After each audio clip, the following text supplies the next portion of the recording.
Hey everybody, and welcome back, Kate, the amazing Kate Deering. Good geez, we haven't caught up for a while. We've all been so busy, and obviously, Quarantine.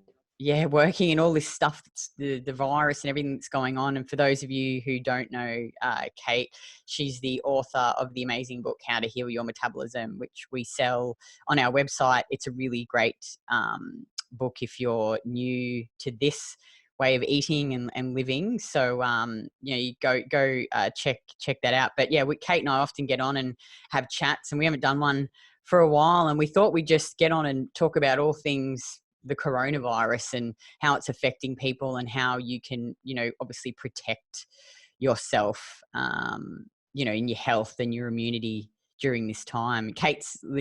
She's overseas, obviously all over the other side of Australia, pretty much. Nearly. Yeah. Yeah. California, USA. So we're probably a little bit ahead of you as considering the situation. So definitely an interesting time for everybody. I certainly don't want to come off that, we know everything about this virus or Have you been future of it. Now? For we are in, we should be shelter in place. Yeah. So you can go out and walk your dog. You can go to the grocery store. But only people that need to go, that we need, should be at work. But they've closed down the beaches, parks, and any sort of public environment has been closed down.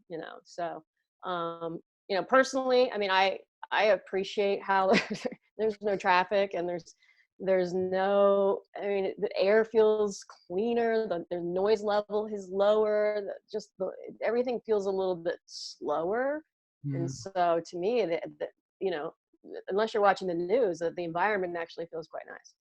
And you've been keeping we were just talking before, keeping a track of the numbers every day. What do you think about the extreme measures that they're taking? Oh gosh, that's a good, interesting question. I can't sit there and say I have a better answer, because we're in a scenario that we don't know about. Looking at all the numbers, I don't think they're giving you a fair picture about probably really what's going on. So do we really know how deadly this virus is? And not really, because all we're essentially checking are people that have severe symptoms. And, we do know that obviously there's a lot of asymptomatic people. Maybe there's people that have already been exposed earlier in the year. There's a lot of information that we don't know. So it's not really fair to look at those numbers and say, this is a high death rate. We don't know. Is it going to have the same impact as overall what the flu could, when it's all said and done?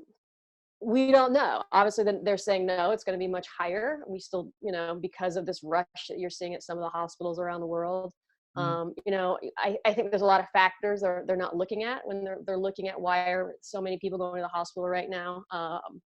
Because what we do know, and I can only say for the testing in the United States, I think at this point, I think we're well over 1 million people tested. And I think about, of those million, well, it might be a little bit higher. Maybe it's higher than 1 million. But anyways, we have about a 16% rate of the number of people that have it. So for every person that's getting tested, for every 100 that are getting tested, 16 have the virus. So then, 84 people are really sick right now who don't have the virus. And so that's going to be a considerable impact on our health system, as well as people that also do probably have the coronavirus. But, me and Kitty were just talking that right now, the biggest thing that you can help to support yourself, other than probably social distancing and washing your hands and cleaning stuff and staying away from sick people, is certainly, supporting your number one defense system, which is your immune system. And because those with strong immune systems are going to be the ones that are going to be least affected by this or any virus. And you look at the people that are dying of the virus versus the ones that aren't being affected, is they have an already compromised immune system, or they're already sick. Yeah, 100%. I mean, we know how this virus enters into the system. We know it enters into the ACE2 receptor. That is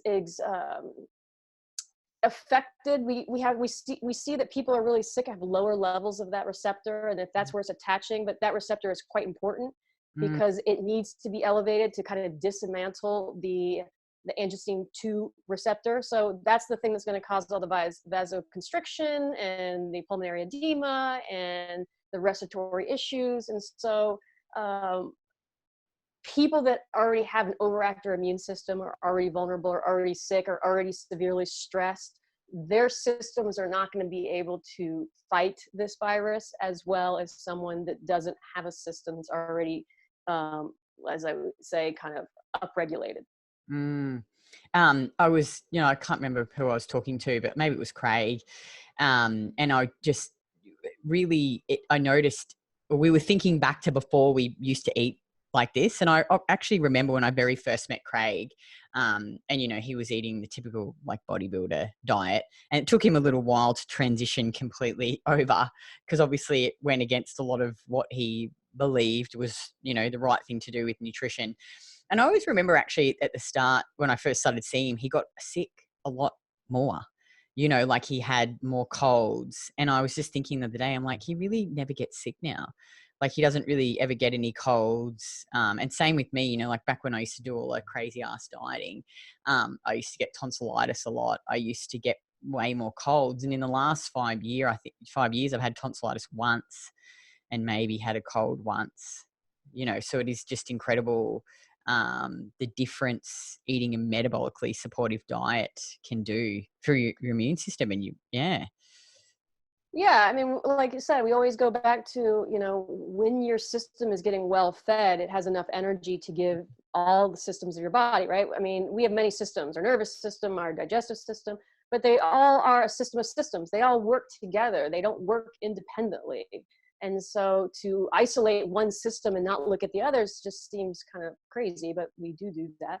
Mm. But when your whole body is well fueled, then the energy is more available for it to be used properly so that it can do everything it wants to do, right? Mm. And when you are underfueled or overstressed, your immune system essentially gets suppressed. And I just posted this very good video by Dr. Bruce Lipton today. Sorry. And Yeah. he's and he is a really brilliant guy and talks about cellular metabolism and biology. And he kind of puts it into a nutshell when he essentially describes that, if you're running from a lion, you're stressed. Mm. Where's the blood going to go, right? It's going to go to your limbs. That's where everything is going to go. It's going to go away from the middle of the area, like your digest, your rest, and all those things, plus to support immune function. Because if you have a bacteria or you need to run from a lion, your energy is going to go here, right? And then, as he said, if you have that bacteria, the lion gets you, then the lion's the only one that has to worry about the bacteria. But essentially, when you're under that chronic stress, your immune system is second nature. Mm. And, so most people have that chronic level of stress. This environment that we've created, isolating people, telling them to go inside, and there's a lot of fear with the older population right now, and I mean, you just wonder if this environment in itself is going to be the tipping point for a lot of people getting sick. Mm. Because if you don't think this is stressing people and having an effect on their health, then you're crazy. Of course it is.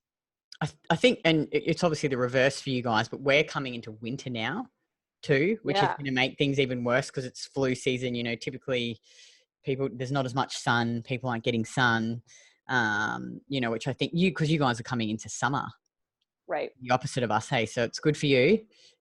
Yeah. For So us. I think they're hoping that this will, because I think the virus doesn't live as long on sun and heat. Mm. I think it still can live. Obviously, you're seeing it, and you guys are in summer. I Mm. don't think you're probably seeing it as much as some of these other populations, Mm. but so it'll be interesting to see, because we definitely have lots of projections of what could possibly happen at this point.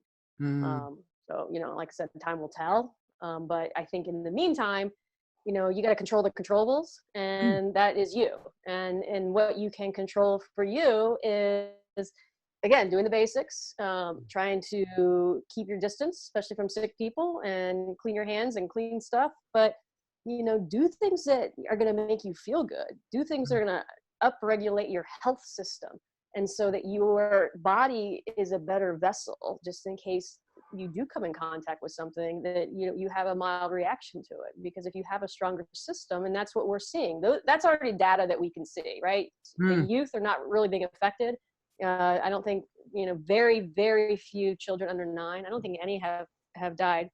But then as we get older, you see more and more people getting affected, probably with different health issues, stress, so forth. So those are the people, and I think 80% of the deaths have been 65 and up. So, that's a vulnerable population. Definitely take higher precautions, but still, get outside, get sun. Mm. Sun is Move. incredibly therapeutic right now. Eat the good food, eat foods that support your immune system, the healthy sugars, high nutrient dense foods. Eat enough. Freaking sleep, eat Yeah. enough, Yeah. sleep, Because we I notice a mean, lot. We've got a lot of nurses in our program, and I see them posting about, obviously they're under a lot of pressure and they're working longer hours. yeah, And I think for them, like if you're someone, because some people are at home and less busy, and some people are more busy depending on, their work. And our advice to them is always keep it super simple. For you now, it's really important to stay well fueled, so prepare food that's like juice, like we were talking about, boil eggs, milk is great, cheese, things that really require very minimal prep. I remember when Craig and I first opened the gym, and we were just working like stupid hours, and obviously getting up in the morning and going in early to do classes, and then we'd finish really late at night. And my meal plans were just so simple. Like I'd often eat, like I'd prep up, stuff that in the slow cooker that was just took really minimal time, and I'd even eat it cold, and I'd make, I remember I'd make smoothies the night before and blend them, and then I'd just put them in the fridge and just shake it up and just drink it in the morning. So as soon as I got up, I didn't have to make anything. Sometimes I'd put like milk, raw egg, gelatin, honey. And it was just so simple and so easy. And yeah, it was a bit boring, but it just meant that obviously I stayed well fueled and, could cope with the extra stress and the longer hours. So I think, if that is you, just keep it super simple. Like, yeah, it might be a bit boring eating the same food, but the most important thing is staying really well fueled. And you really can do some really great meal plans with food that takes very little prep and no cooking, I think. 100%. Like the two most nutrient dense foods that I like think, that need to be a good part of your diet, other than like oysters and liver that you can have once, but I mean, milk and juice, they're so easy. I mean, if you, and they're just highly densely nutritious foods that are easy for your system to get in. It's like, don't make this hard in this stressful time. Like get those foods, use those foods. You don't, I mean, it's a great time if you're at home to try new recipes and do new things. And like I said, take this time to do, I mean, and I'm not saying a lot of people are stressed and they're like, yeah, and I hear different opinions on, I don't feel like I should have to feel like I need to write my best novel during the period. And I get it, right? This is stress, and we all take it the way we choose to take it. And it is, and it's definitely an amazing excuse, this situation, to decide that, yeah, I just want to not do anything. Okay, that is your decision. There's no judgment, but could you also take this time to work on your health, to start working out, to get outside and get the sun, to spend time with friends or talk to friends you haven't talked to in a long period of time. I mean, there's a lot of opportunity in this situation if you look at it that way. But if you want to watch TV and be pulled in by the fear in the news, because that is exactly what it's going to do. I know if I do that, my blood pressure goes up. I can feel my heart rate go up. I usually don't sleep as well. And I'm like, Yeah. okay, that was like 20 minutes that just did that to me. So it's like, and it's like a drug, you get pulled into it, and then all of a sudden you're like a crack addict listening to the news, and you get done and you're like freaking out. And I'm like, okay, whatever's going on in the world around me is important, but my world is also very important. And my job in all of this is to stay healthy. And so that's each one of all of our jobs is, if you want to contribute, stay healthy. Watching the news all the time is not gonna support that situation at all. I think, like my mum, and she said this to me years ago when I was like younger, that's really stuck with me. And she's like, Kitty, just focus on what you can do.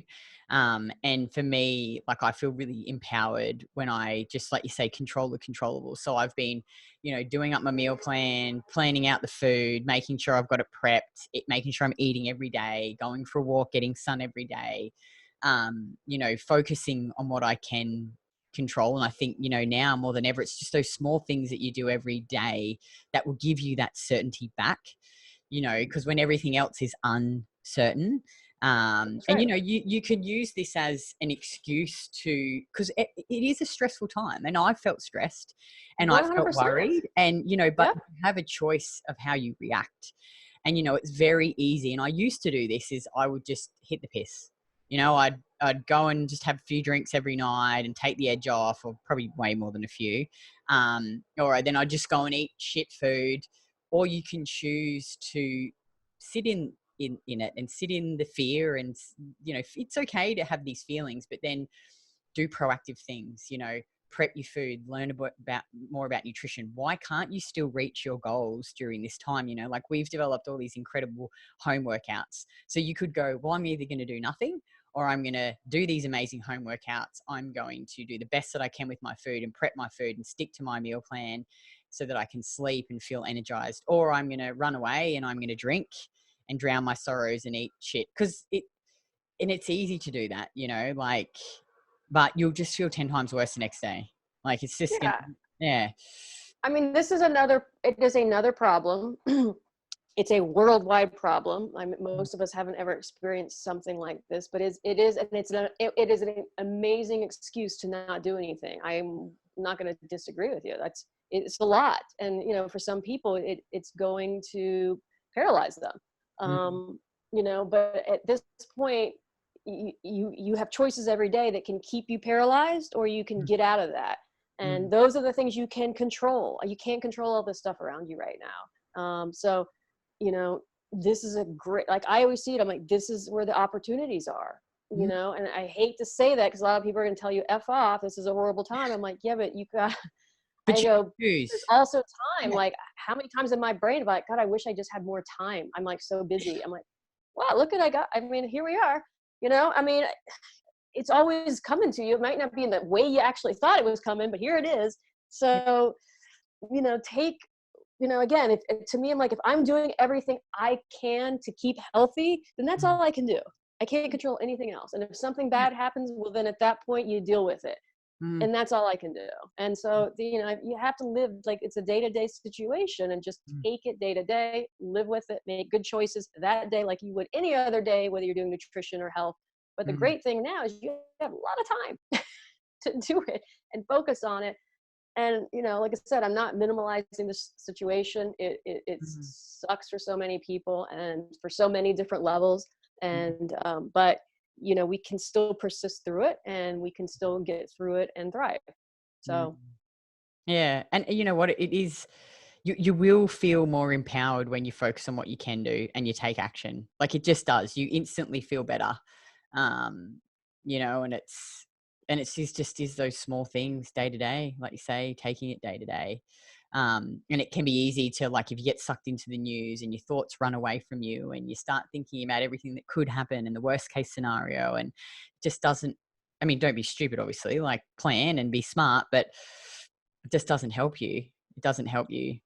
at the end of the day, right, you have to decide if you want to, how you want to get through this, because that you have a choice. The things you Mm, can't control, but you do have a choice how you get through this and how you let it affect you. And a lot of people know I don't. It's just affecting them. Like, yeah, but you, if you're sitting around watching news all day, that you're choosing that, and so that's going to affect you in a negative way. So make a different choice. mm, And you know, so I mean, I know it helps me and I know how I feel. And when I even talk to someone who's wrapped up in the crazy, I'm like, I can't, I mean, I won't even talk to them. Like, okay, we can talk, but not about that. Cause I see where you're all fired up about it. I go, look, you know, I know my numbers. I know what I'm kind of going with here. And I know if I do these things that, yeah, this is going to go through. And, you know, but like I said, we're all kind of experiencing this together, I think, which is a very unusual situation. I mean, you're halfway across the country or the world and are, you know, having the same experience as me and everyone else around the world. So it is a very interesting, connected scenario that we are experiencing. I think the world feels a lot smaller today because of this situation. mm. Well, you know what? Before we go, you should probably show everyone your gorgeous little rescue dog. that you're looking after. Oh, that He's I've so cute. like, yeah, I've had him on my lap. This is where he lives. Okay, can you see him? Oh, She's she, by the way. I thought she, what's her name? Oh, Oh, hello. Ginger. Oh, here we Ginger. go. Oh, She's like up. She's been asleep. Let's see. she's so adorable. Look at her. Oh, Yeah. So this is what I did. It took me 2 weeks, three oh, fosters, and I oh. finally got a little foster. I've already had somebody tell me that they think they might want her, and I'm like, wait, what? No way. No, wait, I'm not ready. I'm not ready. She's just Oh, sweet. She's so sweet. oh, look at her. She looks so So sweet. sleepy. She's like, you're waking me up. Oh, she's so beautiful. She is. She's a good little. She's good. She's just like, I've just been asleep, How old is and she?